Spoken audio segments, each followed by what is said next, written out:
The notification sound pierced through the quiet of our Lincoln Park townhouse at exactly 11:47 p.m. on what should have been just another ordinary Tuesday night.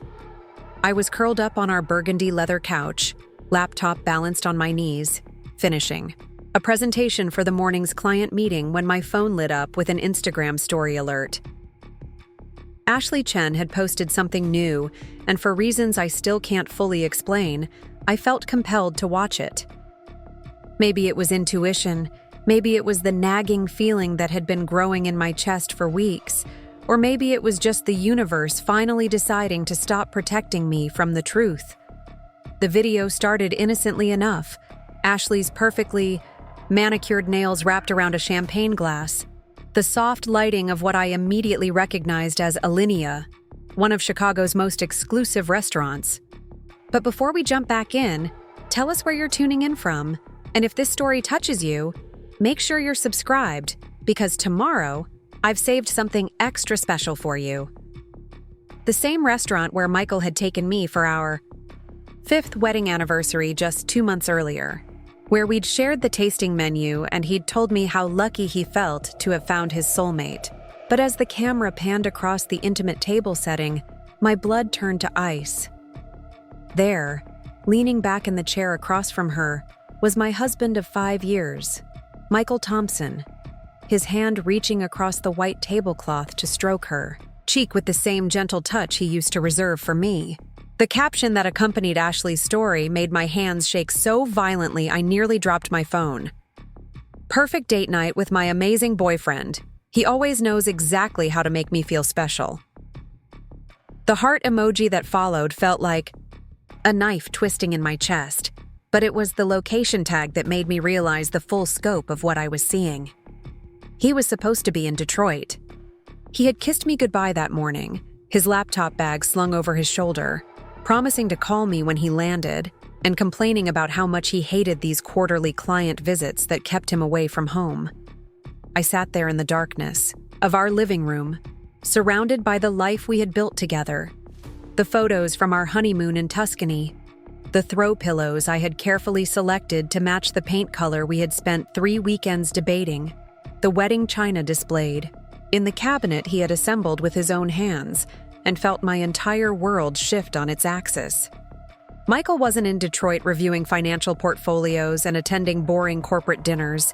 He was 15 minutes away from our home, feeding champagne and lies to a girl who was barely older than my youngest sister. My name is Rachel Thompson, and until that Tuesday night, I thought I knew exactly who I was and what my life looked like.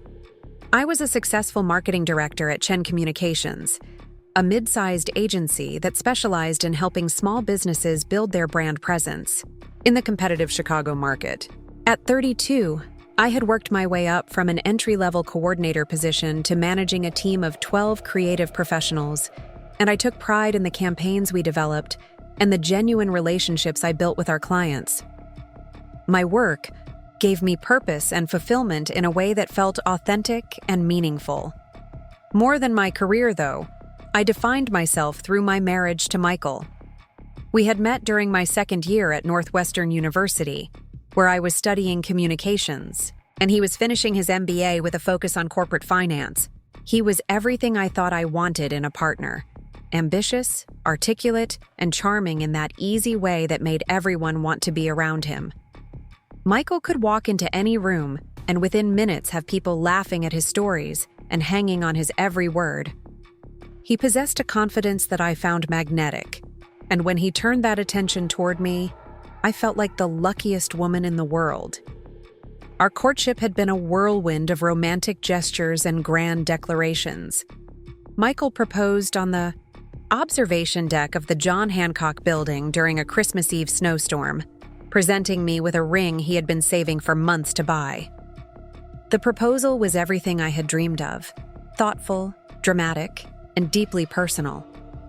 He had even arranged for my parents to be waiting at the restaurant downstairs, along with his family, to celebrate our engagement over champagne and dinner.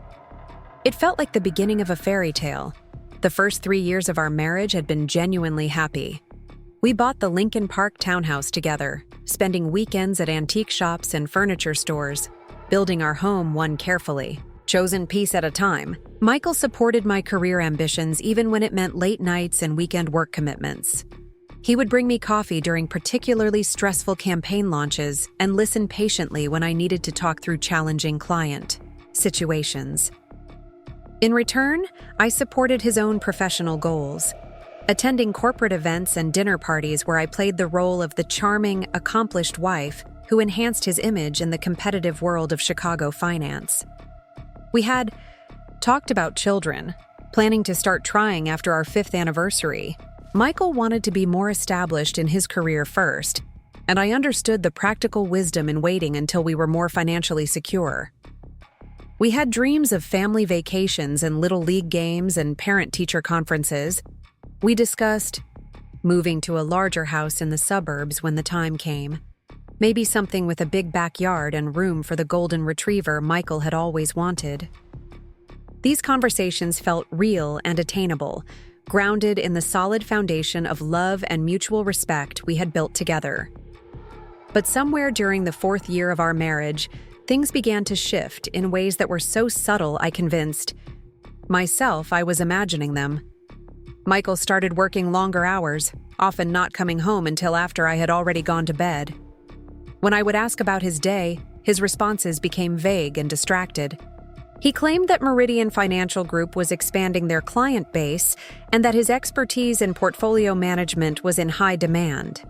The extra hours meant more money, he reminded me, and more money meant we could start that family sooner than we had originally planned. I wanted to believe him because the alternative was too frightening to consider. Michael had never given me reason to doubt his faithfulness or his commitment to our marriage. He still brought me flowers on random Tuesdays and remembered to DVR my favorite shows when I had to work late. He still held my hand when we walked down Michigan Avenue on Sunday afternoons, still laughed at my terrible jokes, still told me he loved me every morning before we left for work. The foundation of our relationship felt solid, even if some of the day-to-day intimacy had faded under the pressure of busy careers and adult responsibilities. Then Ashley Chen started working at Meridian Financial Group as a summer intern, and everything changed in ways I wouldn't understand until much later. Michael mentioned her casually at first, the way he might mention any new colleague. She was fresh out of Northwestern, the same school where we had met, with a degree in finance and a recommendation from one of his former professors. She was bright and eager to learn, he said, and had been assigned to his team to help with the quarterly portfolio reviews for their most important clients. I thought it was sweet that Michael was taking his mentoring responsibilities seriously. He had always been generous with his time and knowledge, willing to help younger colleagues navigate the complexities of corporate finance.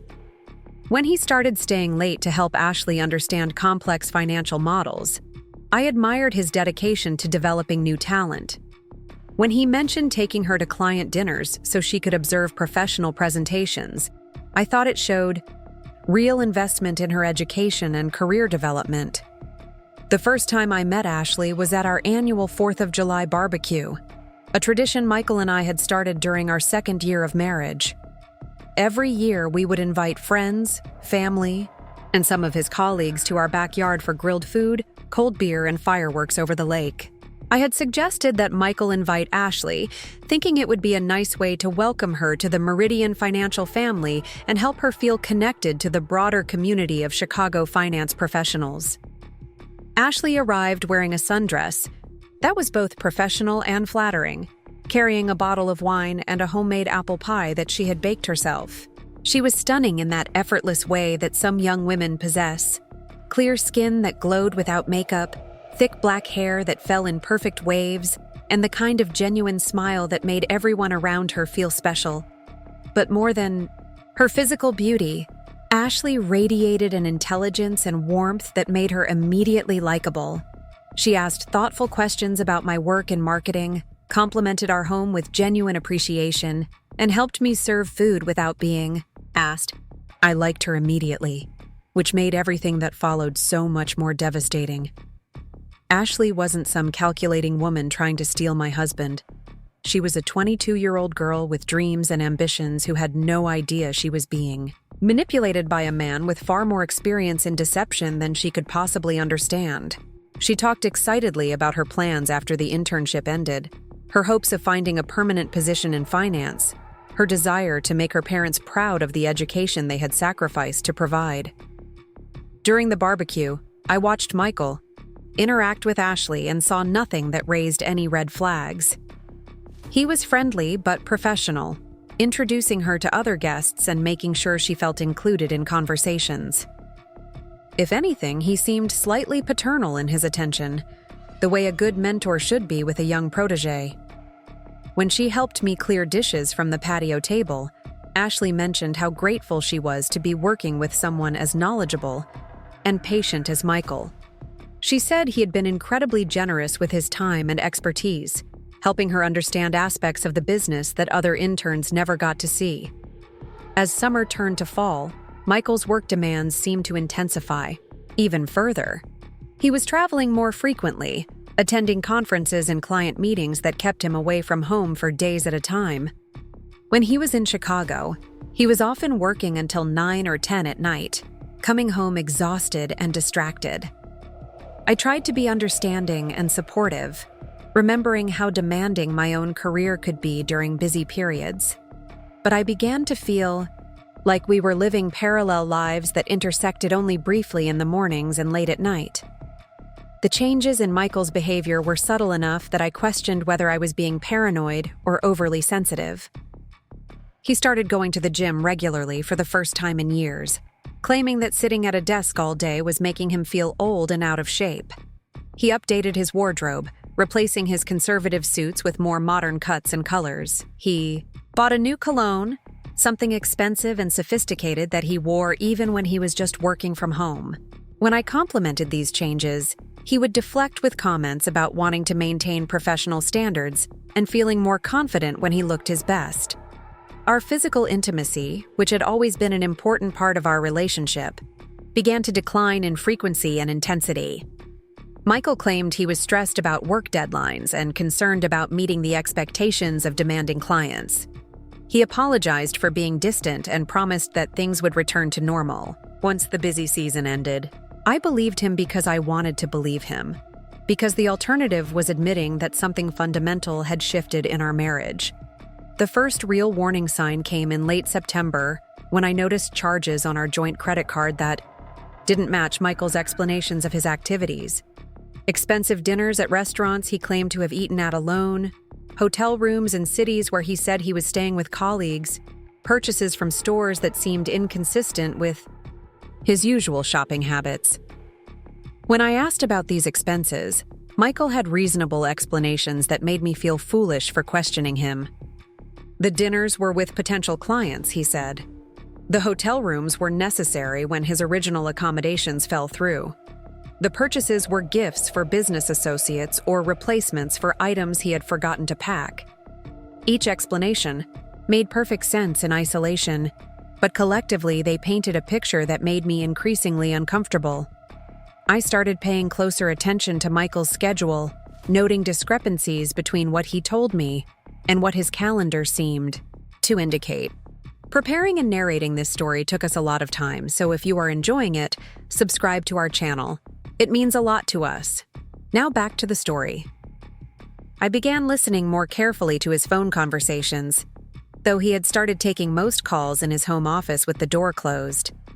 I felt like a detective in my own marriage, gathering evidence of something I couldn't quite name but definitely feared.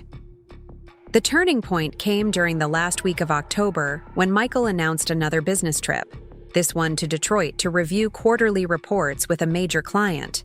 He would be gone for 3 days, he said, staying at the usual corporate hotel and working through detailed financial analysis that required his full attention. He packed his weekend bag with the same casual efficiency he had shown during dozens of previous trips, kissing me goodbye Wednesday morning and promising to call when he landed. But that Tuesday night, staring at Ashley's Instagram story and seeing my husband's face in the soft lighting of Chicago's most romantic restaurant, I realized that everything I thought I knew about my marriage was built on a foundation of lies. Michael wasn't in Detroit reviewing financial reports. He was 15 minutes away from our home, creating memories with a girl who called him her amazing boyfriend, while posting about their perfect date night for the world to see. The most heartbreaking part wasn't just the betrayal itself, but the realization that Ashley had no idea she was participating in the destruction of another woman's marriage. Her social media presence told the story of a young woman falling in love for what was probably the first time in her adult life. She posted carefully cropped photos of romantic dinners, expensive bouquets, and weekend getaways with someone she referred to as her mysterious older boyfriend. She wrote captions about feeling cherished and protected, about learning what real love felt like, about planning a future with someone who understood and appreciated her ambitions. Reading her posts felt like watching someone else live the life I thought I had with Michael. The restaurants were places we had been together. The gifts were similar to ones he had given me. The romantic gestures were variations on the same themes that had made me fall in love with him in the first place. Michael wasn't just cheating on me, he was recycling our entire relationship with someone young enough to find his attention thrilling, rather than familiar. Sitting in our living room that Tuesday night, surrounded by 5 years of shared memories and future plans, I felt a complex mixture of rage, heartbreak, and something that surprised me with its intensity. A fierce determination to understand exactly what had been happening under my nose and to protect both myself and Ashley from further manipulation. I didn't yet know how I would do that, but I knew with absolute certainty that Michael's perfectly constructed double life was about to come crashing down around him. What I couldn't have predicted was that my journey toward justice would connect me with people and opportunities I never could have imagined, or that Michael's betrayal would ultimately become the catalyst for the most empowering period of my entire life. Sometimes the worst thing that happens to you turns out to be the beginning of something far better than what you lost. But first, you have to be willing to fight for the truth and refuse to accept being treated as disposable. The next morning, I woke up with a clarity that surprised me after the emotional turmoil of the previous evening. Michael was still in Detroit, or at least that was the story we were maintaining, and I had time to think strategically about my next steps. I couldn't confront him without more evidence, and I couldn't protect Ashley without understanding the full scope of what Michael was doing to both of us. But I also couldn't continue living in a marriage built on deception, pretending not to see what was happening right in front of me. I called in sick to work for the first time in over a year, and spent the day systematically reviewing our financial records, social media accounts, and any other evidence that might help me understand how long this betrayal had been going on and how deep it went. What I discovered over the course of that long, devastating day was that my marriage hadn't just been damaged by an affair, it had been systematically hollowed out and rebuilt as a cover story for the life Michael was really living. What I discovered during my investigation made me question everything I thought I knew about the man I had shared a bed with for 5 years. Our joint credit card statements revealed a pattern of deception that went back almost 8 months, coinciding perfectly with Ashley's arrival at Meridian Financial Group. The expensive dinners I had attributed to client entertainment were happening on evenings when Michael claimed to be working late at the office. Hotel charges in downtown Chicago appeared on nights when he told me he was traveling to Milwaukee or Indianapolis for business meetings. The financial trail painted a picture of systematic lies that made my stomach turn. Michael had been using our money to court Ashley, taking her to the same restaurants where we had celebrated our own anniversaries and milestones. The boutique hotel charges were from a place I recognized, the Peninsula Chicago, where we had spent our first night as a married couple. He was literally recreating our romantic history with another woman, using our shared resources to fund a relationship that made a mockery of everything we had built together. But the credit card statements were just the beginning. When I logged into Michael's laptop, using the password I had known for years, I found a folder buried deep in his documents labeled Client Research. Inside were dozens of photos of Ashley, not professional headshots or work-related images, but candid pictures taken without her knowledge. Ashley walking across the Meridian Financial lobby in a navy blue dress. Ashley laughing over coffee in what appeared to be the company break room. Ashley studying intently at her desk, unaware that she was being watched and photographed by a man 20 years her senior. The photos made me feel sick, not just because of what they revealed about Michael's obsession, but because they showed how vulnerable Ashley was to his manipulation. In every image, she looked young and innocent, completely unaware that her mentor was documenting her every move like a predator studying his prey. These weren't the pictures of a man having a casual affair. They were the obsessive collection of someone who had been planning this seduction for months. Michael's email account provided even more disturbing evidence. He had been corresponding with Ashley through a personal Gmail account I didn't know existed, using an alias that combined his middle name with our street address. The email started professionally enough, with Michael offering to help Ashley understand complex financial concepts and providing additional resources for her learning. But gradually, the tone shifted from mentorship to something much more personal and inappropriate. By early July, just a month after Ashley started her internship, Michael was sending her messages that had nothing to do with work. He complimented her appearance, told her how much he enjoyed their conversations, and began sharing personal details about his life that painted him as a lonely, misunderstood man who was trapped in an unfulfilling marriage. He never mentioned my name specifically, but he created a narrative where he was the victim of a relationship that had lost its spark, married to someone who didn't appreciate his ambitions or understand his need for intellectual stimulation. Reading these emails felt like watching my husband systematically destroy our marriage while positioning himself as the sympathetic protagonist in a story where I was the obstacle to his happiness. He told Ashley that his wife was too focused on her career to make time for romance, that they had grown apart over the years, and that he was staying in the marriage out of obligation rather than love. Every lie he told Ashley was designed to make her feel special and chosen, the one person who truly understood and appreciated him.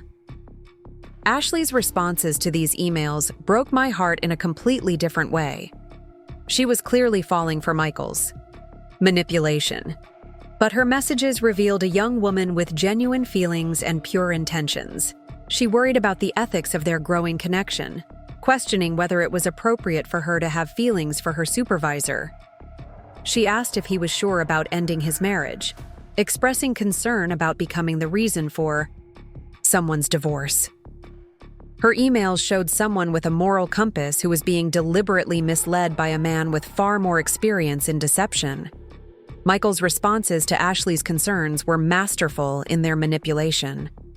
He assured her that his marriage had been over long before she came into his life, that meeting her had simply opened his eyes to what real connection felt like. He promised her that he was already in the process of ending his marriage, that he was just waiting for the right time to avoid hurting his wife unnecessarily. He painted himself as a man of honor who was trying to handle a difficult situation with grace and compassion. The most devastating email was one Michael sent in late August, just a few weeks before I discovered their relationship. He told Ashley about a conversation he claimed to have had with his wife about their future, describing how they had both acknowledged that their marriage wasn't working and had agreed to pursue an amicable divorce. He said his wife had been relieved to finally address the problems they had been avoiding, and that they were working with attorneys to divide their assets fairly. None of this conversation had ever happened. Michael and I had never discussed divorce or acknowledged problems in our marriage beyond the normal stresses of busy careers and adult responsibilities. He had fabricated an entire narrative about the end of our relationship, creating a story that allowed Ashley to feel comfortable pursuing a relationship with him without guilt or concern about breaking up a happy marriage. But Michael's deception went even deeper than romantic manipulation. I discovered that he had been using company resources to facilitate his relationship with Ashley, charging personal expenses to corporate accounts and claiming reimbursement for business activities. That never happened. He had taken Ashley to client dinners where no clients were present, billing Meridian Financial for expensive meals while conducting what were essentially dates. He had booked conference rooms for private meetings where they could spend time together without being observed by other employees. Most alarming was the evidence that Michael had been sharing confidential client information with Ashley, ostensibly as part of her education, but actually as a way to make her feel important and trusted. He had given her access to financial reports and investment strategies that were far beyond the scope of her internship responsibilities. This wasn't just marital infidelity, it was a serious breach of professional ethics that could have legal consequences for both Michael and Meridian. Financial group. The more I learned about Michael's behavior, the more I realized that Ashley wasn't his first victim. I found evidence of inappropriate relationships with other young women who had worked at the company over the years. Nothing as serious as what was happening with Ashley, but a pattern of boundary violations that showed this wasn't an isolated incident of poor judgment. Michael had a history of pursuing much younger colleagues, using his position of authority to create opportunities for personal relationships that were inherently unequal and potentially exploitative. As I pieced together the scope of Michael's deception, I felt my grief transforming into something much more powerful and focused. This wasn't just about a man having an affair. It was about a systematic pattern of manipulation and abuse of power that had been happening under everyone's noses. Michael had used his position at work to target vulnerable young women, and he had used our marriage as cover for behavior that was both personally destructive and professionally unethical. The hardest part of my investigation was realizing how long I had been enabling Michael's deception through my own willingness to believe his lies. Every time I had accepted his explanations for unusual expenses or strange scheduling conflicts, I had given him permission to continue betraying both me and Ashley. My trust had become a weapon he used against both of us, and my desire to be a supportive wife had blinded me to clear signs that something was fundamentally wrong. But perhaps the most painful discovery was finding Ashley's personal journal, which Michael had somehow gained access to and saved to his computer. Reading her private thoughts about their relationship made me understand just how completely she had been manipulated. Ashley wrote about feeling like she had found her soulmate, someone who understood her ambitions and supported her dreams in ways that boyfriends her own age never had. She described Michael as mature and sophisticated, someone who made her feel grown up and important. In her journal entries, Ashley wrestled with the complexity of falling in love with an older married man.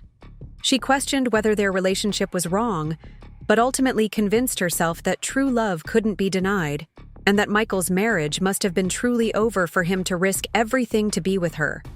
She wrote about planning their future together, imagining the life they would build once his divorce was finalized and they could be together openly.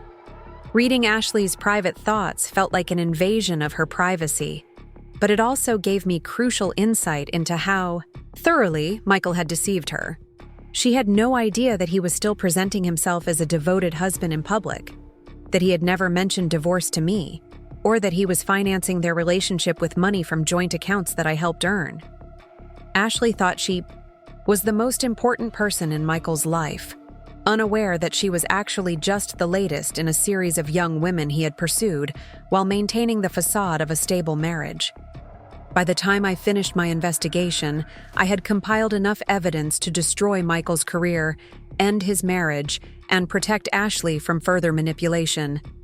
But I also understood that confronting him directly would likely result in him finding ways to discredit the evidence or manipulate the situation to his advantage. Michael was skilled at presenting himself as the victim of unfair accusations, and he had spent years building relationships with colleagues and supervisors who respected him professionally.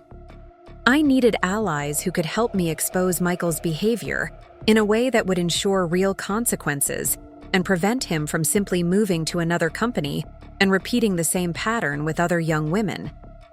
I needed someone with enough power and influence to make sure that justice was served not just for me, but for Ashley and any other women who might become Michael's targets in the future.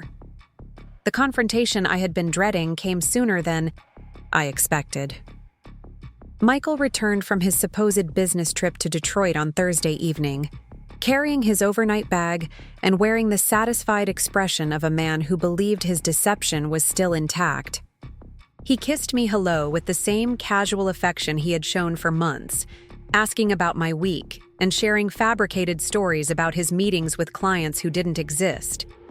Watching him lie so effortlessly to my face was almost more devastating than discovering the affair itself. This wasn't a man struggling with guilt or conflicted about his choices. This was someone who had compartmentalized his life so completely that he could betray me for months while still playing the role of a loving husband without any apparent internal conflict. Michael had become a stranger wearing the face of the man I had married, and I realized that the person I had fallen in love with might never have existed at all. I waited until Friday evening to confront him, wanting to have the weekend to deal with whatever explosive conversation was about to happen.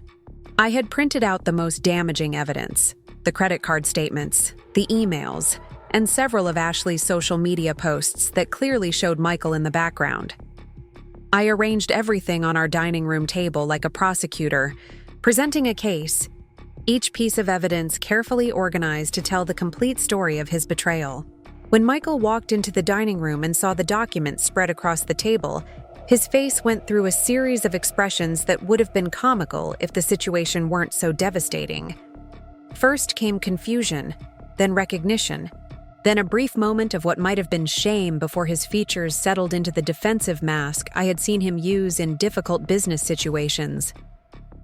Rather than deny the evidence or try to explain it away, Michael chose a different strategy that caught me completely off guard. He sat down across from me at the table we had shared for thousands of meals and began to speak with the calm, rational tone he might use to explain a complex financial concept to a client who was struggling to understand. "I know this looks terrible," he said, gesturing toward the evidence of his deception. "And I know you have every right to be angry and hurt. But Rachel, if we're being honest with each other, you have to admit that our marriage has been in trouble for a long time. We've been living like roommates for months, going through the motions of being a couple without any real connection or passion." The audacity of his response took my breath away. Michael was actually trying to convince me that his affair was somehow a rational response to problems in our marriage that he had never bothered to discuss with me. He was rewriting the history of our relationship to justify his betrayal, positioning himself as someone who had been forced into infidelity by my failures as a wife. "Ashley makes me feel alive again," he continued, his voice taking on the passionate tone I remembered from our early dating days. "She appreciates my ambitions and understands my need for intellectual stimulation. When I'm with her, I remember who I used to be before we got trapped in this routine of work and obligations and pretending to be happy with a life that wasn't fulfilling either of us." Michael's words were carefully chosen to make me feel like the problem, like I was somehow responsible for driving him into the arms of another woman. He spoke about Ashley with the kind of reverence and excitement that he had once reserved for me, describing their relationship as a meeting of minds and souls that transcended the mundane concerns of conventional morality. "She's young, yes, but she's incredibly mature for her age," Michael said, his eyes bright with the fervor of someone who had convinced himself that his actions were not only justified, but noble.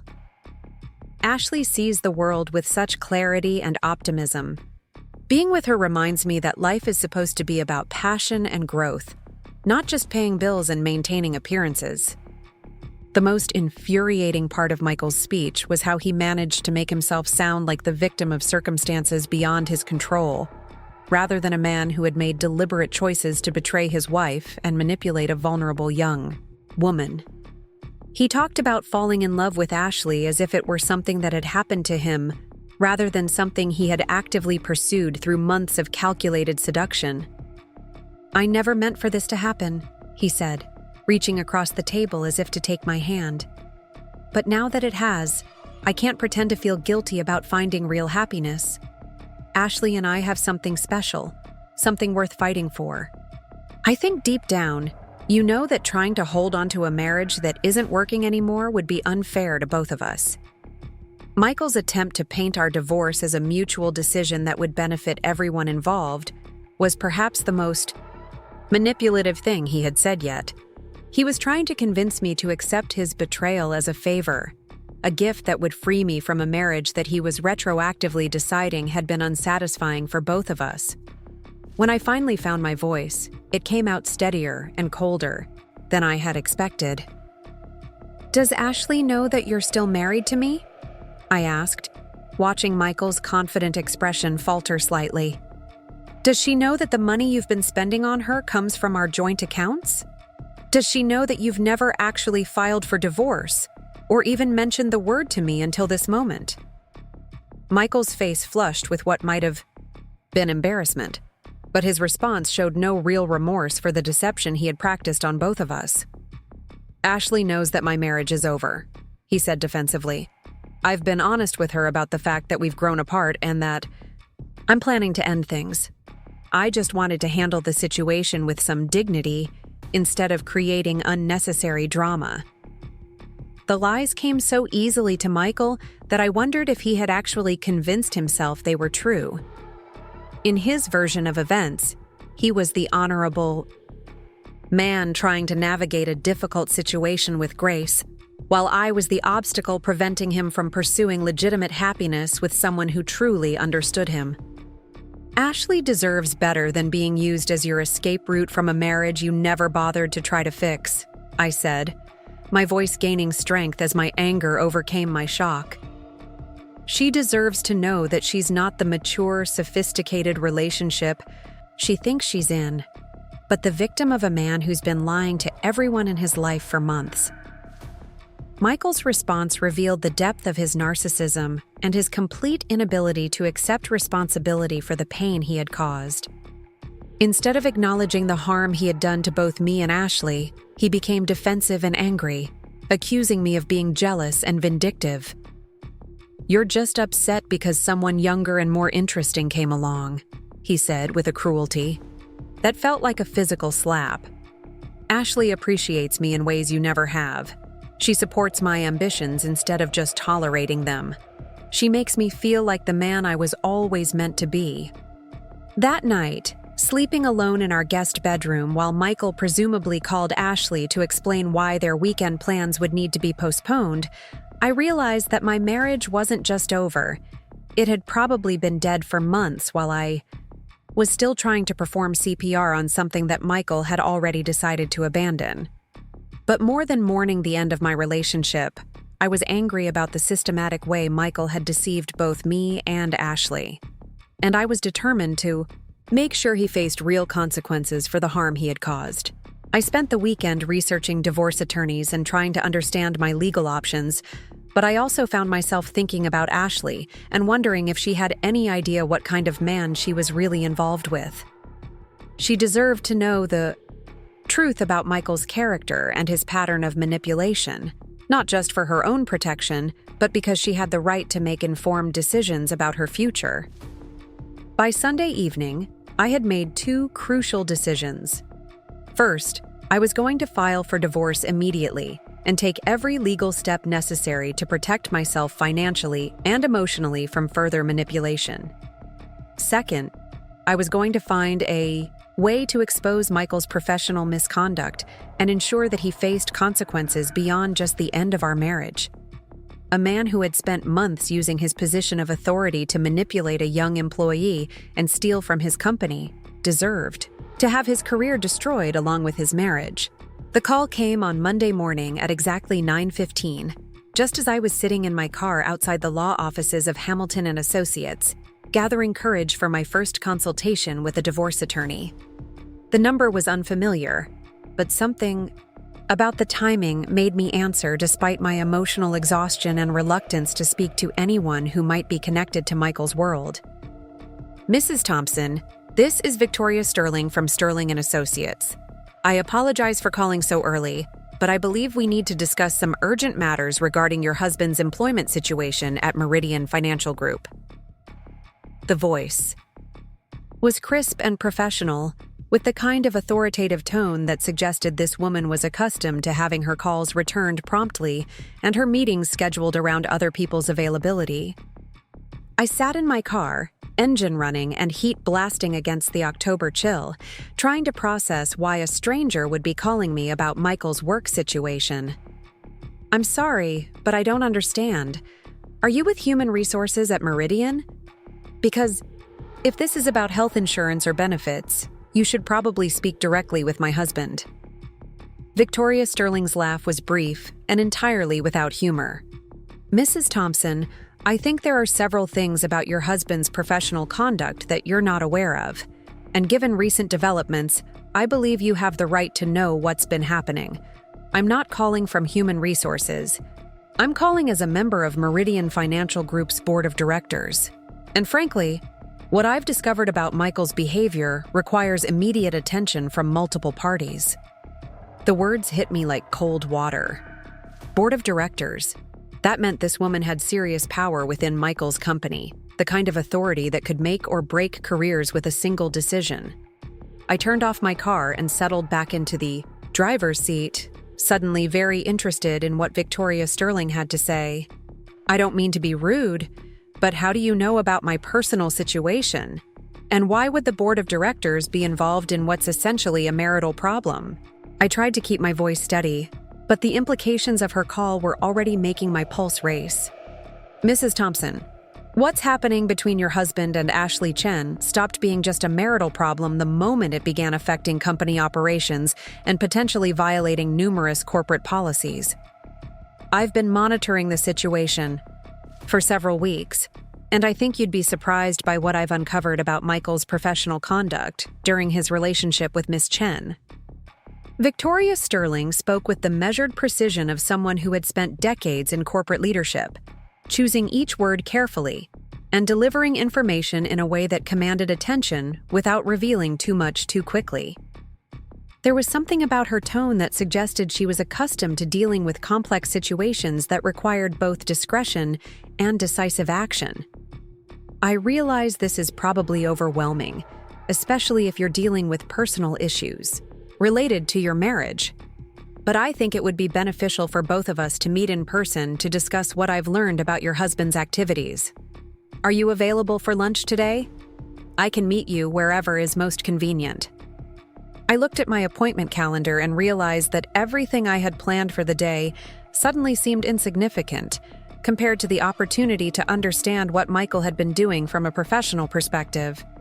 If this woman had information that could help me protect myself legally or financially, I needed to hear what she had to say. "I can meet you at 1 o'clock, I said, my mind already racing with questions about what Victoria Sterling might know and why she was willing to share that information with me. There's a restaurant called Gibson's in Rush Street that's usually quiet during lunch hours. Perfect. I'll make a reservation under my name. Mrs. Thompson, I want you to know that what I'm going to share with you today isn't gossip or speculation. I have documentation of serious policy violations that could have legal implications for your husband, and I believe you deserve to understand the full scope of what's been happening." After Victoria Sterling hung up, I sat in my car for several more minutes, trying to process the unexpected turn my day had taken. A board member at Michael's company wanted to meet with me to discuss his professional conduct, which suggested that his relationship with Ashley had created problems that went far beyond our marriage. If Michael had been violating company policies or engaging in behavior that put Meridian Financial at risk, the consequences could be far more serious than just personal embarrassment. I canceled my appointment with the divorce attorney and spent the morning researching Victoria Sterling online.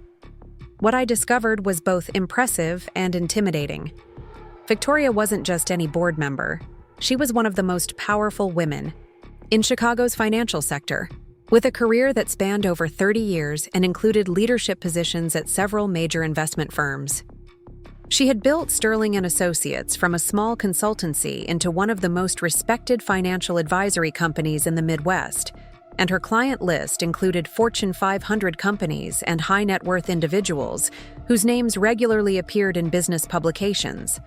More interesting was Victoria's reputation for ethical leadership and her involvement in professional organizations focused on workplace standards and corporate governance. She served on committees that dealt with sexual harassment and professional misconduct, and she had been quoted in industry publications about the importance of maintaining appropriate boundaries between supervisors and subordinates. If Victoria Sterling had concerns about Michael's behavior with Ashley, those concerns were coming from someone with both the expertise and the authority to recognize serious professional violations. Gibson's restaurant was exactly the kind of place where powerful people conducted important business over expensive meals.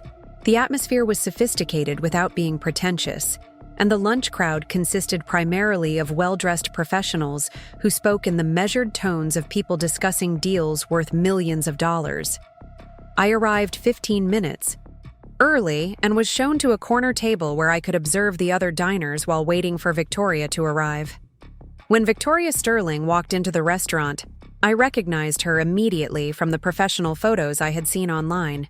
But her presence was even more commanding in person. She was probably in her late 50s, with silver hair styled in a classic bob, and the kind of understated elegance that comes from years of success and confidence.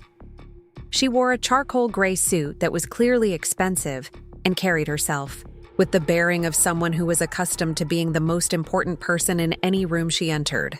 "Mrs. Thompson, thank you for meeting me on such short notice," Victoria said as she settled into the chair across from me. "I know this situation must be incredibly difficult for you, and I want you to know that I wouldn't have reached out if I didn't believe it was absolutely necessary." Victoria ordered a salad and sparkling water with the efficiency of someone who had attended thousands of business lunches and knew exactly what she wanted without needing to study the menu. Her attention was focused entirely on me, and I could sense that she was evaluating my responses and reactions with the sharp assessment skills that had made her successful in a competitive industry. "Mrs. Thompson, before we discuss the specifics of what I've discovered about your husband's conduct, I want you to understand my position in this situation. I've been on Meridian Financial's board for 8 years, and during that time, I've developed a reputation for taking workplace misconduct very seriously. When issues arise that could put the company at legal or reputational risk, I believe in addressing them quickly and decisively." Victoria paused to take a sip of her water, and I could see her organizing her thoughts in the same methodical way she probably approached complex financial analysis. "About 6 weeks ago, I received a complaint from an employee who had observed concerning interactions between your husband and Miss Chen. The complaint wasn't specific enough to warrant immediate action, but it was serious enough that I decided to conduct some discreet inquiries. The revelation that someone else had noticed Michael's inappropriate behavior with Ashley was both validating and disturbing. It meant that their relationship hadn't been as secretive as Michael believed, but it also meant that other people at the company had been watching the situation develop without intervening to protect Ashley from potential exploitation. What I discovered during my investigation was far more serious than the original complaint suggested," Victoria continued, her voice taking on the grave tone of someone delivering bad news. "Your husband has been systematically violating company policies regarding relationships between supervisors and subordinates, misusing corporate resources for personal purposes, and potentially engaging in behavior that constitutes sexual harassment under Illinois state law." Victoria reached into her briefcase and withdrew a leather portfolio that she placed on the table between us. "I have documentation of expenses that Michael charged to corporate accounts for activities that had nothing to do with legitimate business purposes. I have witness statements from colleagues who observed inappropriate interactions between your husband and Miss Chen. And I have evidence that Michael has been sharing confidential client information with Ashley that goes far beyond what would be appropriate for an intern's educational experience.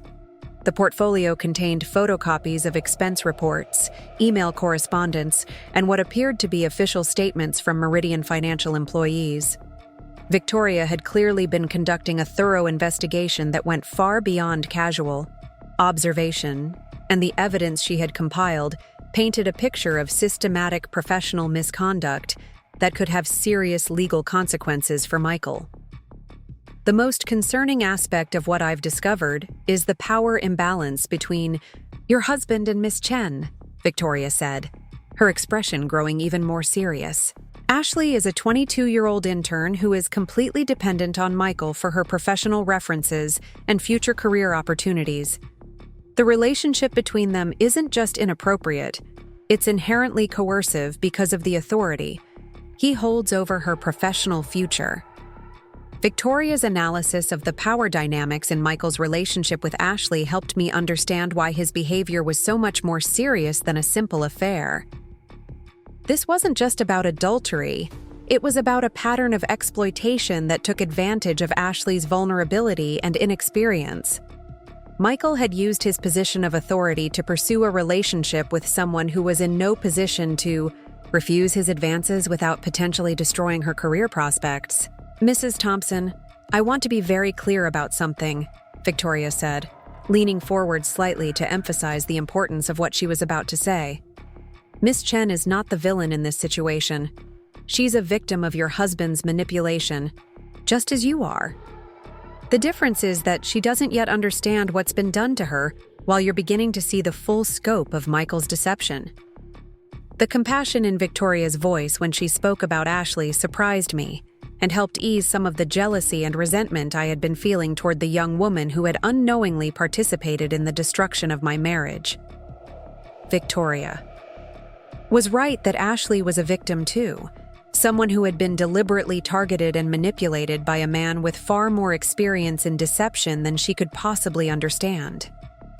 What I'd like to propose, Mrs. Thompson, is a coordinated approach to addressing your husband's misconduct that protects both you and Miss Chen while ensuring that Michael faces appropriate consequences for his actions, Victoria said, her tone shifting from informative to strategic. I have the authority to take immediate action regarding his employment, but I think the impact would be much greater if we time our actions carefully and work together to ensure that justice is served comprehensively. Victoria's proposal was intriguing and intimidating in equal measure. She was offering to help me fight back against Michael's betrayal, but she was also suggesting a level of coordination and planning that went far beyond anything I had imagined when I first discovered his affair. This wasn't just about ending a marriage. It was about ensuring that Michael faced real consequences for behavior that had harmed multiple people and violated professional standards that existed to protect vulnerable employees.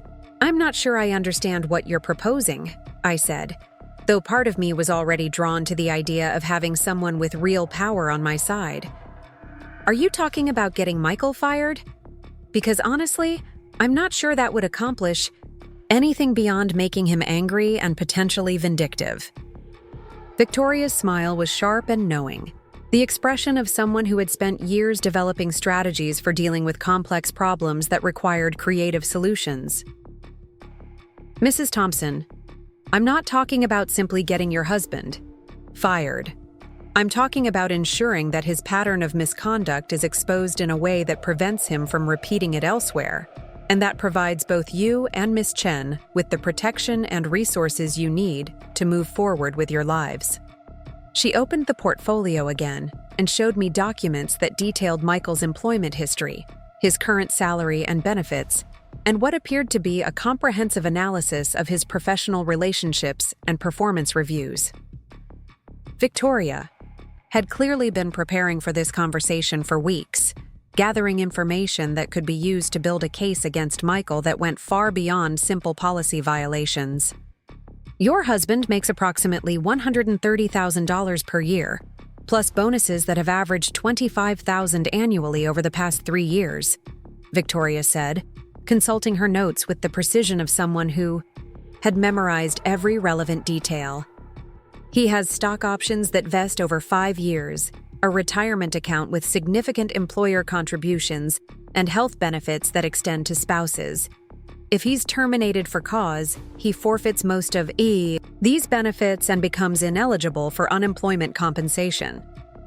The financial implications of Michael losing his job were staggering, and I realized that Victoria was offering me something much more powerful than emotional support or professional advice. She was offering me the ability to take away Michael's livelihood and financial security, which would force him to face real consequences for his actions rather than simply moving on to another job where he could repeat the same pattern of behavior. But more than just professional consequences, I can help ensure that Michael's conduct becomes a matter of public record within the Chicago financial community, Victoria continued.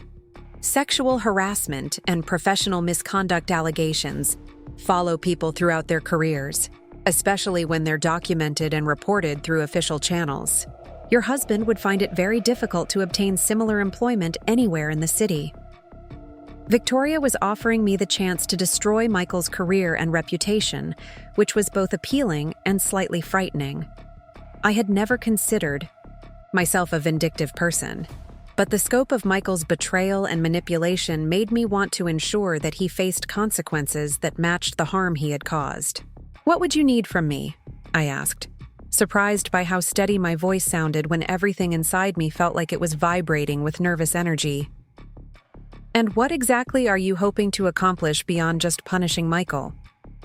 "I need your cooperation in documenting the personal impact of Michael's conduct, particularly the financial deception and emotional manipulation you've experienced," Victoria replied. "I also need your permission to contact Miss Chen directly, to inform her of the true nature of her relationship with Michael, and to offer her support and protection as she deals with the aftermath of that revelation." The idea of Victoria talking to Ashley directly was both necessary and terrifying.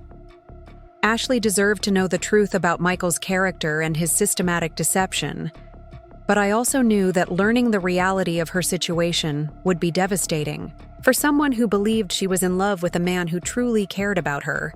"As for what I hope to accomplish," Victoria continued, "I want to ensure that Michael Thompson never has the opportunity to exploit another young woman the way he's exploited Miss Chen. I want to send a clear message to other men in positions of authority that this kind of behavior will have serious and lasting consequences. And I want to help both you and Miss Chen rebuild your lives with the resources and support you deserve." Victoria's goals were ambitious and appealing, but they also required a level of trust and commitment that felt overwhelming given everything I was already dealing with. She was asking me to become her partner in a campaign of justice that would likely destroy Michael completely, which was exactly what part of me wanted, but also more responsibility than I felt prepared to handle. "I need some time to think about this," I said, though I could already feel myself being drawn into Victoria's plan. "This is all happening so fast, and I want to make sure I understand the implications of everything you're proposing." Victoria nodded with the understanding of someone who had spent years persuading people to make difficult decisions. "Of course, Mrs. Thompson. This is a significant commitment, and you should take whatever time you need to consider your options. But I want you to know that the window for taking action is relatively small. The longer we wait, the more opportunity Michael has to cover his tracks or to cause additional harm to Miss Chen." She handed me a business card with her direct phone number and email address. "I'm available whenever you're ready to move forward, day or night. And Mrs. Thompson, I want you to remember that you're not alone in this situation. You have allies with the power and resources to ensure that justice is served if you're willing to accept our help." As Victoria Sterling gathered her belongings and prepared to leave, I felt a mixture of gratitude and apprehension about the path she was offering me. For the first time since discovering Michael's betrayal, I had the opportunity to fight back with real power behind me. But I also understood that accepting Victoria's help would mean committing to a course of action that would change not just my life, but the lives of everyone involved in Michael's web of deception. That evening, I sat in my living room surrounded by the evidence of my marriage and the documentation of Michael's betrayal, trying to decide whether I was ready to become the kind of person who could orchestrate someone's complete professional and personal destruction. Michael had shown no remorse for the pain he had caused me or the manipulation he had inflicted on Ashley. But was I prepared to be the instrument of his downfall? The answer came to me as I thought about Ashley's journal entries and her innocent excitement about planning a future with a man who had been systematically lying to her from the beginning. Michael's pattern of behavior wouldn't stop with Ashley. There would be other young women, other victims, other lives damaged by his narcissism and exploitation. If I had the power to prevent that from happening, didn't I have the responsibility to use it? By the time I went to bed that night, I had made my decision. Victoria Sterling was offering me the chance to ensure that Michael faced real consequences for his actions while protecting other potential victims from his manipulation. More than that, she was offering me the opportunity to transform from victim to advocate, to use my experience with betrayal as the foundation for something more powerful than just personal revenge. I called Victoria the next morning and told her I was ready to move forward with whatever plan she had in mind. Her response was immediate and decisive, the reaction of someone who had been waiting for my decision and was prepared to act as soon as I gave her permission. "Excellent, Mrs. Thompson. I think you're going to be surprised by how satisfying it can be to fight back with real power behind you. Michael Thompson is about to learn that some mistakes have consequences that last forever, and some people should never be underestimated." The coordinated assault on Michael's carefully constructed double life began at exactly 7:30 on a crisp Thursday morning in November. Victoria had orchestrated the timing with military precision, ensuring that every element of our plan would unfold simultaneously to prevent Michael from having any opportunity to control the narrative or minimize the damage to his reputation and career. I was sitting in my car across the street from Meridian Financial Group's downtown office building, watching through the floor-to-ceiling windows as Michael arrived for what he believed would be just another ordinary day of managing client portfolios and mentoring young employees. He walked through the lobby with his usual confident stride, nodding to the security guards and exchanging pleasantries with colleagues who had no idea they were witnessing the last normal moment of his professional life. Victoria had positioned herself in the executive conference room on the 42nd floor, where she would be conducting what Michael believed was a routine quarterly review meeting with senior staff members. He had no idea that the meeting was actually an intervention designed to confront him with comprehensive evidence of his misconduct and to deliver the news that his employment at Meridian Financial Group was being terminated immediately for cause. At exactly 8 o'clock, my phone buzzed with a text from Victoria that contained just 2 words: "It's time." I took a deep breath and dialed the number for David Chen, Ashley's father, and one of Meridian Financial's most important clients. Victoria had arranged for me to speak with him directly about his daughter's relationship with Michael, ensuring that he understood both the professional and personal implications of what had been happening under the company's supervision.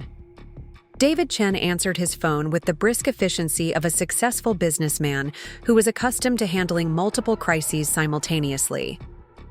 "Mr. Chen, this is Rachel Thompson. I believe Victoria Sterling may have mentioned that I would be calling you about a serious matter involving your daughter Ashley and my husband Michael Thompson, who works at Meridian Financial Group." The silence on the other end of the line stretched for several seconds before David Chen spoke, and, when he did, his voice carried the controlled anger of a father who had suspected something was wrong but hadn't known the extent of the problem. "Mrs. Thompson, Victoria told me that there were some concerns about Ashley's relationship with her supervisor, but she said you would be able to provide me with specific details about what's been happening." I had rehearsed this conversation with Victoria multiple times, but actually speaking to Ashley's father about his daughter's exploitation by my husband was one of the most difficult things I had ever done. David Chen deserved to know the truth about how Michael had manipulated Ashley, but I also knew that learning the details would be devastating for a man who had worked his entire life to provide his daughter with opportunities and protection. "Mr. Chen, I'm going to tell you some things that will be very difficult to hear, but I believe you need to understand the full scope of what your daughter has been experiencing," I said, my voice steady despite the emotional weight of what I was about to reveal. "Michael has been conducting a romantic relationship with Ashley for several months.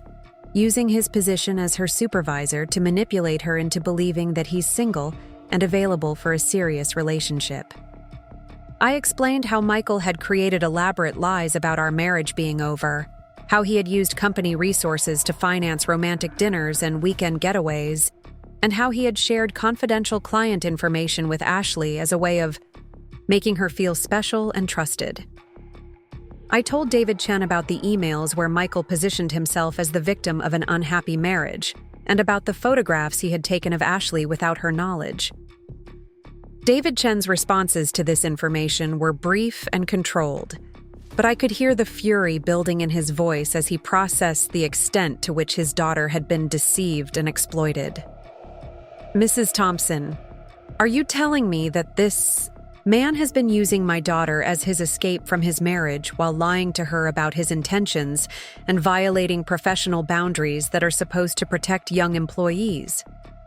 "Yes, Mr. Chen, that's exactly what I'm telling you," I replied. "And what makes it even worse is that Ashley has no idea she's been manipulated. She believes she's in love with a man who genuinely cares about her and wants to build a future with her. She thinks she's the most important person in his life, when actually she's just the latest victim of a pattern of behavior that's been going on for years." The conversation with David Chen lasted nearly 30 minutes, during which time I provided him with detailed information about Michael's deception and its impact on both Ashley and me.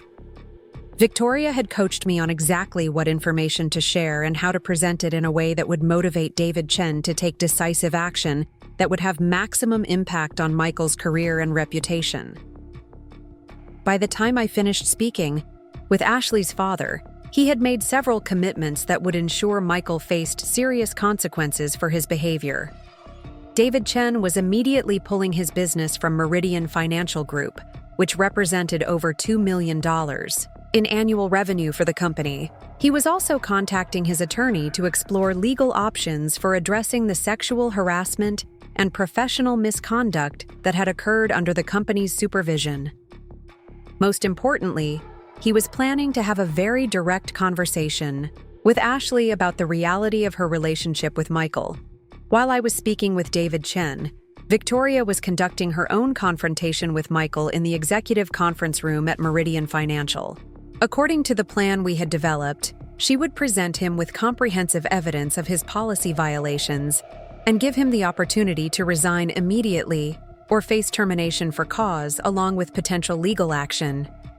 Victoria called me at 9:15 to report that Michael's reaction to being confronted had been exactly what we had predicted.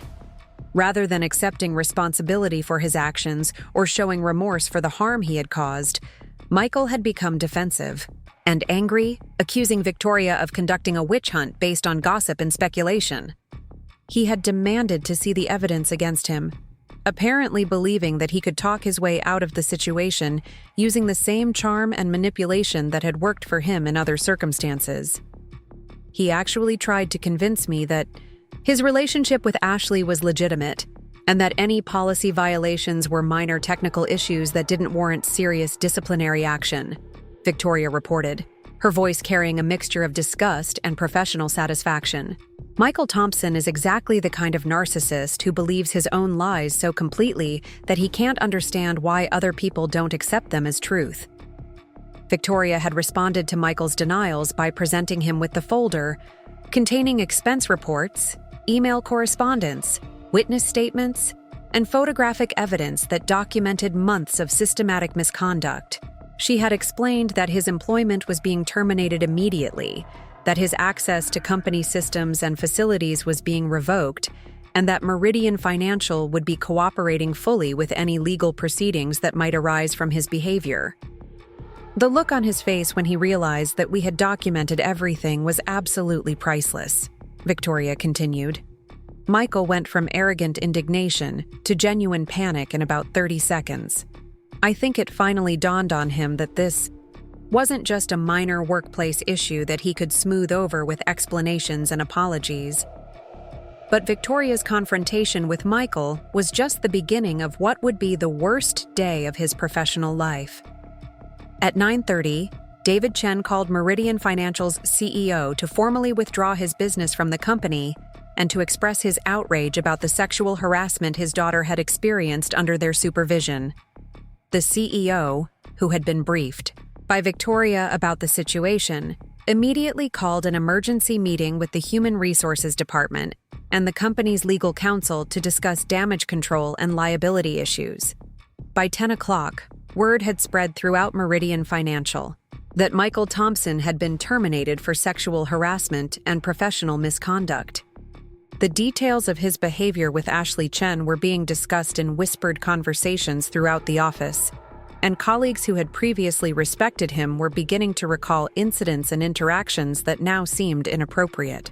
In retrospect, the most devastating blow to Michael's reputation came when several other young women who had worked at Meridian Financial over the years came forward with their own stories of inappropriate behavior and boundary violations.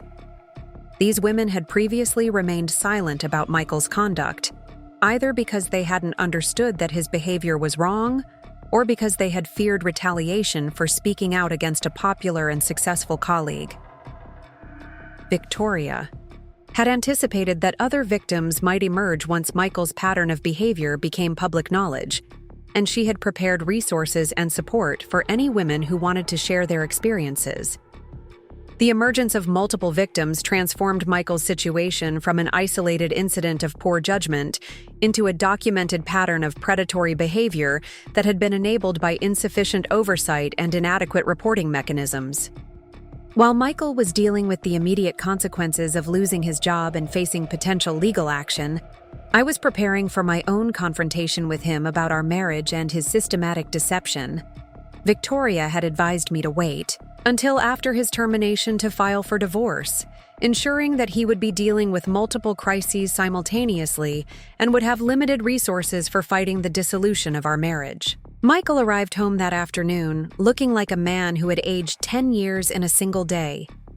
His usual confident posture had been replaced by the slumped shoulders of someone who had been thoroughly defeated, and his face showed the strain of trying to process multiple catastrophic events that had demolished his carefully constructed life in a matter of hours. I was waiting for him in our living room with divorce papers spread across the coffee table and a comprehensive summary of our marital assets prepared by the attorney Victoria had recommended. Michael walked into the room and stopped abruptly when he saw the legal documents, his expression shifting from exhaustion to a new kind of panic as he realized that his professional destruction was about to be followed by the complete dissolution of his personal life. "Rachel, we need to talk about what happened today," Michael said, his voice carrying a desperate edge that I had never heard before. "There are things you don't understand about the situation at work, and I think some people have been spreading lies and exaggerating what actually happened between Ashley and me." Even in the face of overwhelming evidence and devastating consequences, Michael was still trying to control the narrative and minimize his responsibility for the choices he had made. He seemed genuinely unable to accept that his actions had been wrong, or that the people who had exposed his behavior were motivated by legitimate concerns about professional ethics and workplace safety. "I understand exactly what happened, Michael," I replied, my voice steady and cold. "I understand that you've been lying to me for months while conducting an affair with a young woman who trusted you to mentor her professionally. I understand that you used our money to finance your relationship with her. And I understand that you violated company policies and potentially committed sexual harassment in the process." Michael's response revealed the depth of his narcissism and his complete inability to accept responsibility for the pain he had caused. Instead of acknowledging the harm he had done to me, to Ashley, or to the other women who had come forward with their own stories, he focused entirely on his own victimization and the unfairness of the consequences he was facing. "You don't understand the pressure I've been under at work," Michael said, his voice taking on the whining tone of someone who expected sympathy for problems he had created himself. "Ashley was going through some personal issues, and I was just trying to be supportive and helpful. The relationship developed naturally, and I never intended for anyone to get hurt." The lies came so easily to Michael that I wondered if he had actually convinced himself they were true. Even faced with the complete destruction of his career and marriage, he was still trying to portray himself as the victim of circumstances beyond his control, rather than accepting that he had made deliberate choices to betray and manipulate people who trusted him. "Michael, I know about the secret apartment you rented with our money," I said, watching his face go pale as he realized how much I had discovered about his deception. "I know about the photographs you took of Ashley without her permission. I know about the confidential client information you shared with her to make her feel special. And I know about the other young women at Meridian Financial who have come forward with stories about your inappropriate behavior over the years." The comprehensive nature of my knowledge seemed to break something inside Michael. And for the first time since I had known him, he appeared to understand that his charm and manipulation would not be sufficient to escape the consequences of his actions.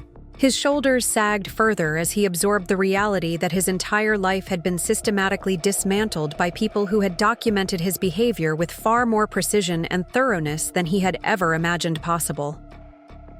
"What do you want from me, Rachel?" Michael asked, his voice barely above a whisper. "What will it take for us to work through this and move forward with our marriage?" The question revealed how completely disconnected Michael was from reality and how little he understood about the impact of his betrayal. He seemed to genuinely believe that our marriage was something that could be repaired with the right combination of apologies and promises, despite having spent months systematically destroying the foundation of trust and respect that had held our relationship together. "I want you to sign these divorce papers," I said, gesturing toward the documents on the coffee table. "I want you to agree to the asset division that my attorney has prepared, which takes into account the money you stole from our joint accounts to finance your affair. And I want you to stay away from Ashley Chen and stop trying to manipulate her into believing that your relationship was legitimate." Michael's reaction to my demands was a mixture of shock and indignation, as if he couldn't believe that I had the audacity to expect consequences for his behavior. "You can't just throw away 5 years of marriage because of one mistake," he said, his voice rising with desperation. "I made some poor choices, but that doesn't mean we can't work through this and rebuild what we had together." The delusion in Michael's response was breathtaking. He was characterizing months of systematic deception, financial theft, professional misconduct, and emotional manipulation as one mistake that could be forgiven and forgotten with sufficient effort and goodwill. He seemed genuinely unable to understand that his actions had revealed fundamental character flaws that made him unsuitable as a partner or husband. "Michael, what we had together was built on lies," I replied, my voice gaining strength as I spoke the truth that I had been afraid to acknowledge for months. "You've been deceiving me about who you are and what you value since long before Ashley came into your life. The affair was just the most obvious symptom of a much deeper problem with your character and your ability to treat other people with basic respect and honesty." Over the next several hours, Michael cycled through various emotional states as he processed the complete destruction of his life and the finality of the consequences he was facing. He tried anger, attempting to blame me for being too focused on my career to pay attention to his needs. He tried bargaining, offering to end his relationship with Ashley and attend marriage counseling to work on our issues. He tried manipulation, reminding me of the good times we had shared and the dreams we had built together. None of these strategies worked because I had finally understood that Michael's charm and emotional appeals were just tools he used to avoid accountability for his actions. With Victoria's support and guidance, I had developed the strength and clarity to see through his manipulation and to insist on consequences that matched the severity of his betrayal. By the time our conversation ended, Michael had reluctantly agreed to sign the divorce papers and to accept the asset division that would leave him with minimal resources to rebuild his life. He had also agreed to stay away from Ashley and to make no attempts to contact her or to interfere with her recovery from the manipulation she had experienced. The aftermath of Michael's downfall was swift and comprehensive. Within a week, His termination from Meridian Financial had become common knowledge throughout Chicago's financial community, and his reputation for sexual harassment and professional misconduct made him unemployable at any major firm in the city.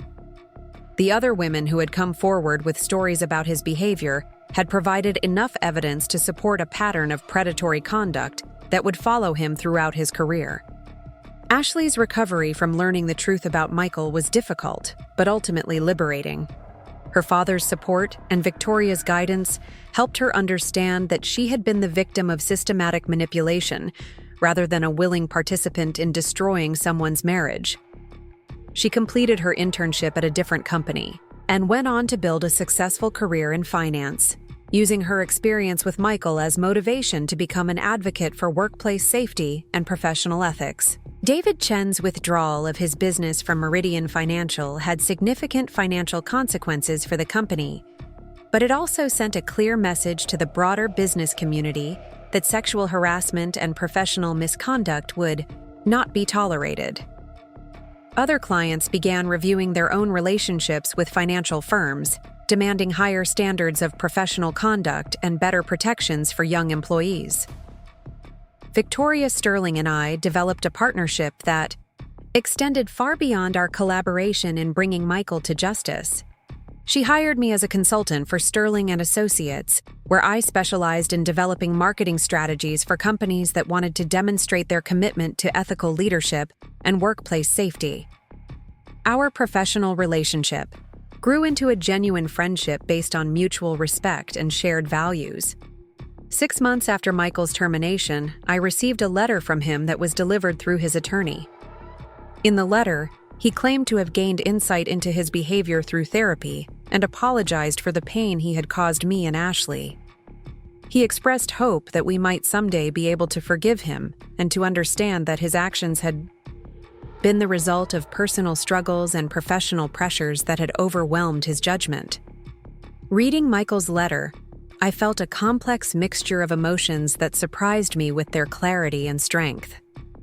I felt genuine pity for a man who had destroyed his entire life through arrogance and selfishness, but I also felt profound gratitude for the experience that had taught me about my own resilience and capacity for strategic thinking. Michael's betrayal had been devastating, but it had also been the catalyst for the most empowering period of my entire life. I never responded to Michael's letter because I understood that forgiveness was something I owed to myself, rather than to him. Forgiving Michael didn't mean excusing his behavior or welcoming him back into my life. It meant releasing the anger and resentment that would have prevented me from moving forward with the confidence and purpose I had discovered through fighting for justice. Today, 3 years after discovering Michael's affair through Ashley's Instagram story, I run my own marketing consultancy that specializes in helping companies develop authentic brands based on genuine values rather than superficial messaging. My client list includes several firms in Chicago's financial sector, and my reputation for ethical leadership and strategic thinking has made me one of the most sought-after consultants in my field. Ashley Chen and I have remained friends, bonded by our shared experience of being deceived by the same man and our commitment to ensuring that other young women don't face similar exploitation. She often speaks at professional development workshops about recognizing and reporting inappropriate workplace behavior, and her courage in sharing her story has helped other victims find their voices. Victoria Sterling continues to serve on boards and committees focused on corporate governance and professional ethics, using her influence to promote policies that protect vulnerable employees and hold predatory supervisors accountable for their actions. Our friendship has been one of the most valuable relationships in my life, built on mutual respect and a shared commitment to justice. Michael Thompson works as a bookkeeper for a small accounting firm in the suburbs. His dreams of financial success and corporate leadership permanently destroyed by his own choices. He lives alone in a modest apartment and has no contact with Ashley, me, or any of the other people whose lives he damaged through his narcissism and manipulation. The consequences of his actions follow him everywhere, a permanent reminder that some mistakes have prices that can never be fully paid.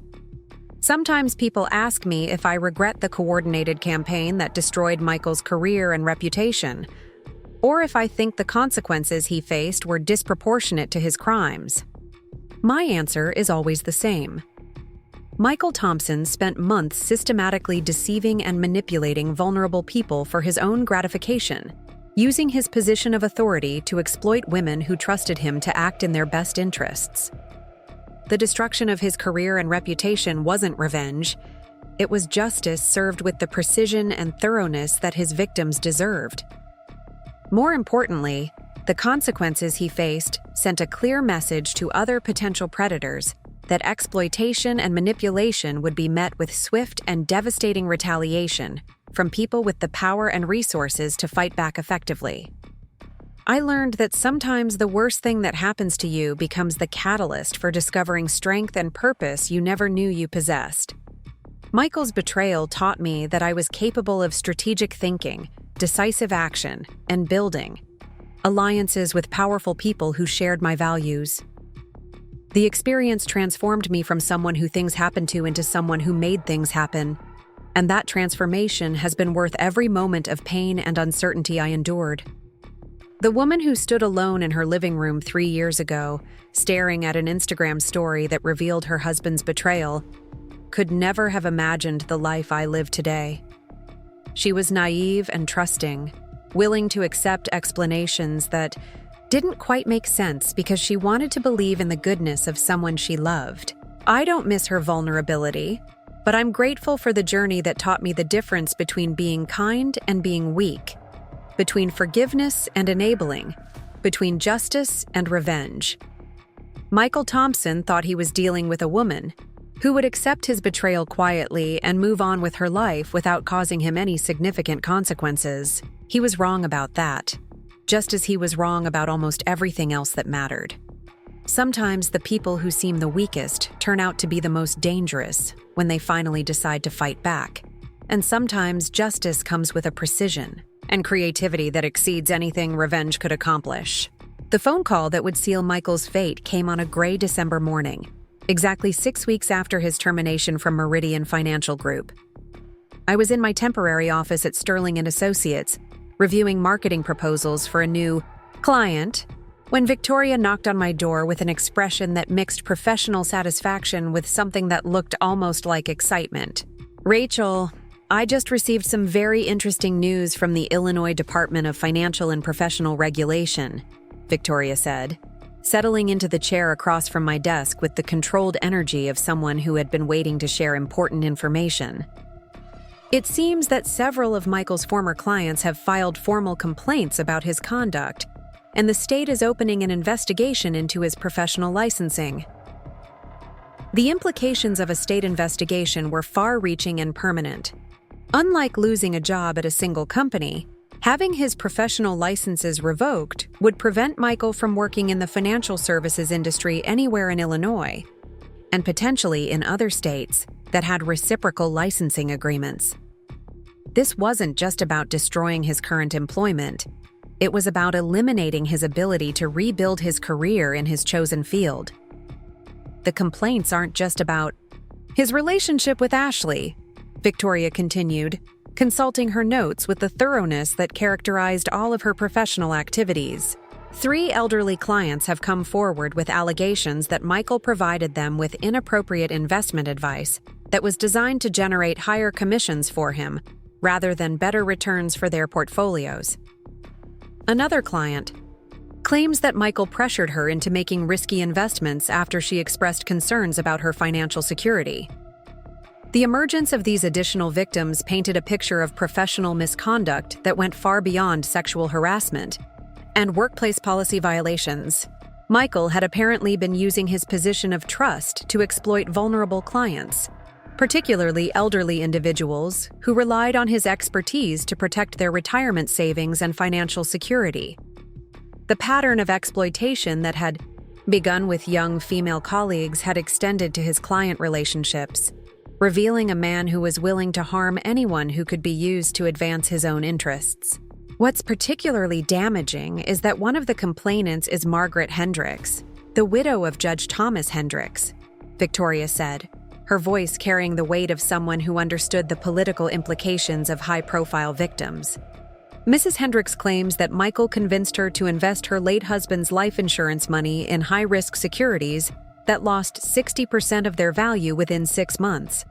She's also alleging that Michael made inappropriate personal comments about her appearance and suggested that they meet for dinner to discuss her portfolio. The involvement of a judge's widow in the complaints against Michael would ensure that his case received serious attention from state regulators and potentially from law enforcement agencies. Margaret Hendricks had connections throughout Illinois' legal and political establishment, and her willingness to come forward with allegations against Michael would give credibility to the other victims who had filed complaints. Victoria had been in contact with several of the complainants, offering support and resources through a victims' advocacy organization that Sterling and Associates funded.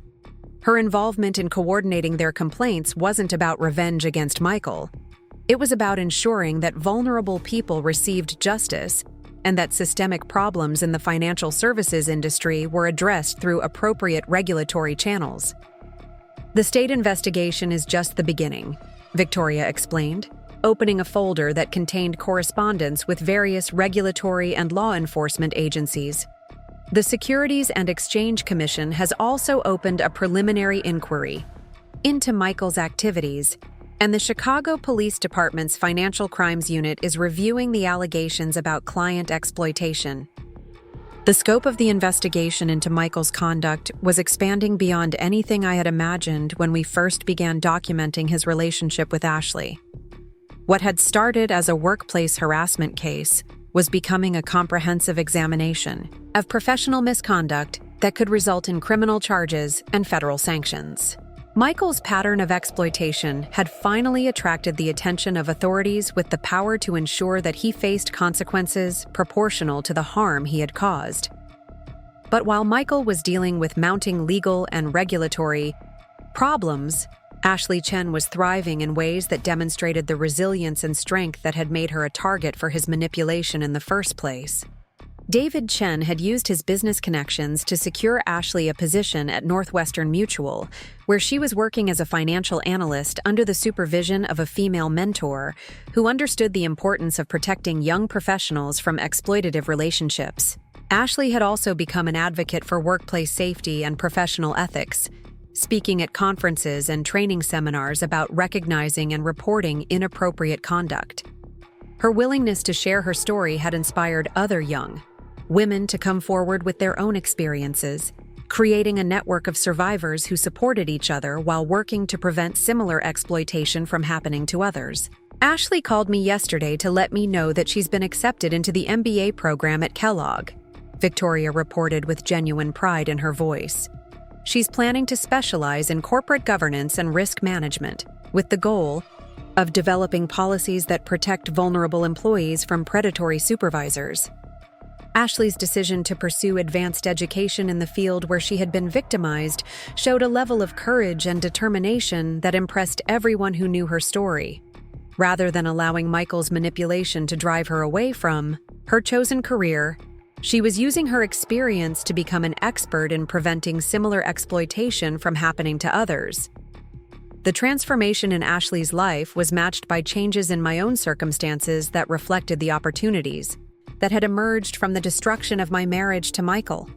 Sterling and Associates had offered me a permanent position as Director of Strategic Communications, with responsibility for developing marketing campaigns that helped ethical companies differentiate themselves from competitors who prioritized profits over principles. My work at Sterling and Associates had introduced me to a network of business leaders who shared my commitment to authentic leadership and corporate responsibility. These relationships had led to consulting opportunities that allowed me to work with companies across various industries, helping them develop communication strategies that reflected genuine values rather than superficial messaging designed to manipulate consumer perceptions. "I have something else to share with you," Victoria said, her expression shifting to something that looked almost maternal. "The board at Northwestern University has asked me to recommend someone to lead a new program focused on ethical leadership in business. The position would involve teaching graduate courses, conducting research, and developing educational materials that could be used throughout their business school curriculum.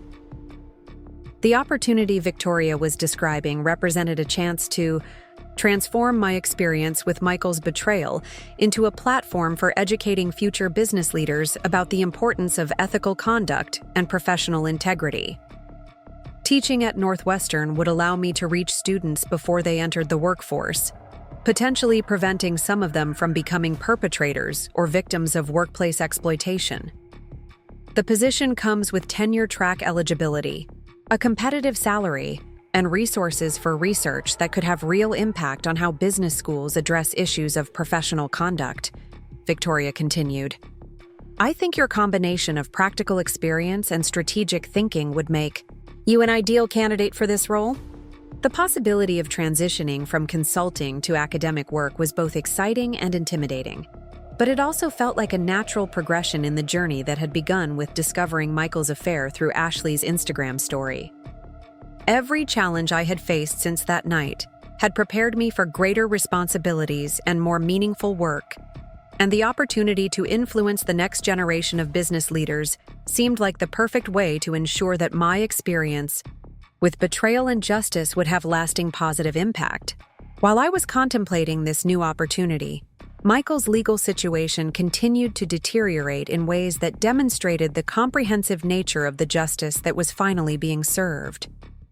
The Illinois Department of Financial and Professional Regulation had formally suspended his licenses pending the outcome of their investigation, which meant that he was prohibited from providing any financial advice or services while the allegations against him were being reviewed. The Securities and Exchange Commission's inquiry had expanded to include a review of all of Michael's client relationships over the past 5 years, with particular attention to transactions that might have violated federal securities laws or regulations governing investment advice. The preliminary findings suggested a pattern of self-dealing and conflicts of interest that could result in civil penalties and permanent banishment from the securities industry. Most seriously, the Chicago Police Department's Financial Crimes Unit had found evidence that Michael had forged client signatures on investment documents and had misrepresented the risks associated with certain investment products. These findings had been referred to the Cook County State's Attorney's Office for consideration of criminal charges that could include fraud, forgery, and elder abuse. Michael's attorney contacted me last week to discuss the possibility of a plea agreement, Victoria reported during one of our regular meetings to review the ongoing investigations. Apparently, Michael is finally beginning to understand that his legal problems are far more serious than he initially realized, and he's looking for ways to minimize the potential consequences. The fact that Michael was considering a plea agreement suggested that he had finally accepted the reality of his situation and understood that his charm and manipulation would not be sufficient to escape accountability for his actions. After months of denying wrongdoing and blaming others for his problems, he was apparently ready to acknowledge at least some responsibility for the harm he had caused. But while Michael was negotiating with prosecutors and regulators to avoid the most severe consequences of his conduct, the women he had victimized were building new lives that demonstrated their strength and resilience. Margaret Hendricks had recovered most of her investment losses through insurance claims and had become an advocate for protecting elderly individuals from financial exploitation.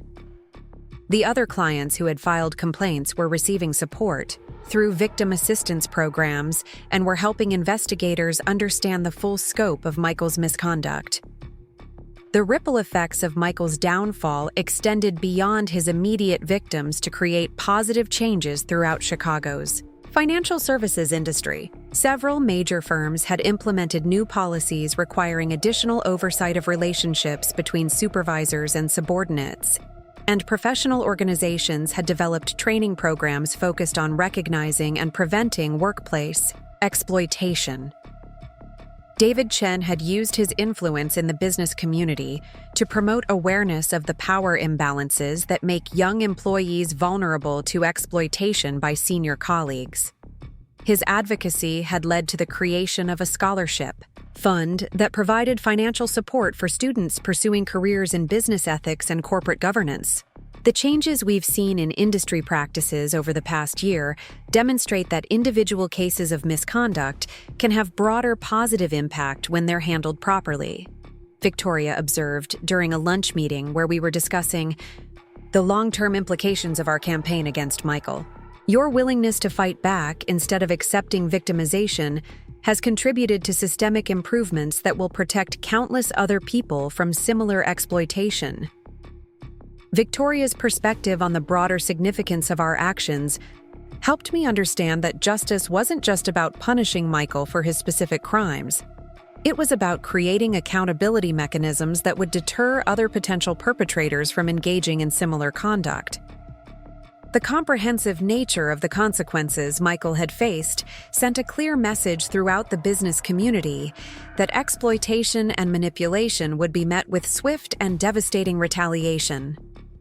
As spring arrived in Chicago, bringing with it the promise of new growth and fresh beginnings, I received word that Michael had accepted a plea agreement that would result in him serving 18 months in federal prison, followed by 5 years of probation. The agreement also required him to pay restitution to his victims and to surrender any remaining professional licenses permanently. The plea agreement represented a complete admission of guilt for the crimes Michael had committed against his clients, but it also meant that Ashley and the other women who had been victimized wouldn't have to testify in a criminal trial. The resolution allowed everyone to move forward with their lives without the additional trauma of reliving their experiences in a public courtroom. Michael's sentencing hearing is scheduled for next month, Victoria informed me during our final meeting to discuss his case. The judge will consider victim impact statements before determining whether to accept the plea agreement, and several of his victims have asked for the opportunity to address the court about how his conduct affected their lives. I had been invited to submit my own victim impact statement, but I had decided that I preferred to let my actions speak for themselves, rather than trying to summarize the impact of Michael's betrayal in a formal legal document. The transformation in my life since discovering his affair was evidence enough of my resilience and strength, and I didn't need a judge's validation to know that justice had been served. On the day of Michael's sentencing, I was teaching my first class as an adjunct professor at Northwestern University's Kellogg School of Management. The course was titled Ethical Leadership in Contemporary Business, and my students were bright, engaged young professionals who reminded me of Ashley when she had first started her internship at Meridian Financial Group. As I led a discussion about the importance of maintaining appropriate boundaries in professional relationships, I thought about Michael sitting in a federal courthouse a few miles away, finally accepting responsibility for the harm he had caused to so many people. The contrast between his downfall and the opportunity I had to influence the next generation of business leaders felt like the perfect symbol of how justice and transformation could emerge from even the most devastating betrayals. Ashley had sent me a text message that morning letting me know that she had been promoted to senior analyst at Northwestern Mutual and had been asked to lead a new initiative focused on protecting vulnerable clients from exploitation. Her career was flourishing in ways that demonstrated her intelligence and determination, and she had transformed her experience with Michael's manipulation into expertise that would benefit countless other people. Victoria Sterling had been elected to the board of directors of the Illinois CPA Society, where she was leading efforts to strengthen professional ethics requirements and to improve reporting mechanisms for misconduct. Her influence in the business community continued to grow, and she was using her platform to promote the kind of systemic changes that would prevent future victims from experiencing the exploitation that Michael had practiced for years. That evening, as I graded papers from my first day of teaching and prepared for the next day's classes, I reflected on the journey that had brought me from the devastation of discovering Michael's betrayal to the satisfaction of building a career focused on preventing similar harm from happening to others. The woman who had stood alone in her living room staring at Ashley's Instagram story would never have imagined the life I was living now, but she had possessed the strength and determination that made this transformation possible. Michael Thompson had spent months systematically destroying the lives of women who trusted him to act in their best interests, using his position of authority to manipulate vulnerable people for his own gratification. He had believed that his charm and intelligence made him untouchable, that his victims would accept their exploitation quietly and move on without causing him any significant consequences. He had been wrong about that, just as he had been wrong about almost everything else that mattered. The women he had victimized had found their voices and their power, and they had used both to ensure that he faced consequences that matched the severity of his crimes. More importantly, they had transformed their experiences with betrayal and manipulation into platforms for protecting others and promoting the kind of systemic changes that would make the business world safer and more ethical. Sometimes the worst thing that happens to you becomes the catalyst for discovering strength and purpose you never knew you possessed. Michael's betrayal had taught me that I was capable of strategic thinking, decisive action, and building alliances with powerful people who shared my commitment to justice. The experience had transformed me from someone who things happened to into someone who made things happen, and that transformation had been worth every moment of pain and uncertainty I had endured. The lesson I shared with my students, and the truth I had learned through my own experience, was that ethical leadership isn't just about following rules or avoiding obvious misconduct. It's about recognizing the power you hold over other people's lives and choosing to use that power in ways that uplift and protect rather than exploit and harm.